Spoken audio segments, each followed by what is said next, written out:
Partia Demokratike nuk do të rikthehet më në parlament në sesionin e ri parlamentar në shtator të këtij viti.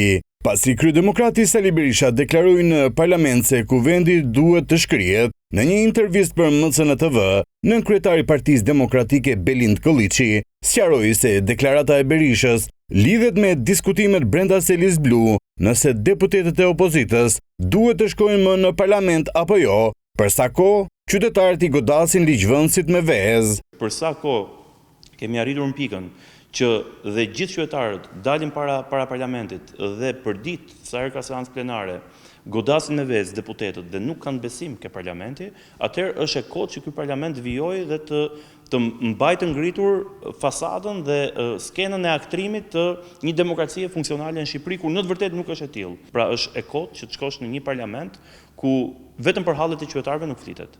Flitet se si mundet që Edi Rama të kaloj ligje me porosi, si mundet Edi Rama të qep ligje për klientët e tij, për oligarkët e tij, për bizneset e tij, si mundet Edi Rama t'ia bëjë më të lehtë rënje fetit trafikun e armëve në Shqipëri, si mundet Edi Rama të mashtrojë qytetarët me bankën, me Jetbankun, një bankë me zero eksperiencë, me 7 shtetas anonim, e cila tashmë ka futur duart edhe në sistemin e Albania për të vjedhur dhënat e qytetarëve shqiptar. Dhe nga ana tjetër këto nuk janë hallet e qytetarëve shqiptar. Qytetarët shqiptarë sot janë qytetarët më të keq paguar dhe më të keq ushqyer në Europë.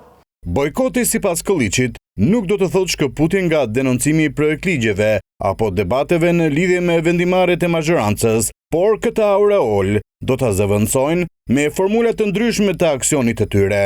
Ne kemi detyrë të mbrim në çdo derë qytetari shqiptar me çdo lloj forme. Kjo do të thotë, a është salla e kuvendit, a është sheshi protestës, a është trokitja derë në derë, a janë mediat, a janë rrjetet sociale, a janë komunikimi publik me forma nga më të ndryshme, kjo është detyrë e jona, pa diskutim.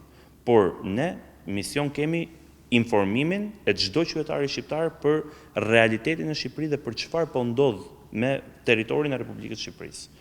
Për tradhtit kombëtare të Edi Ramës, ju kam përshtypjen shumë shpejt, por nuk dua të nxitohem tu.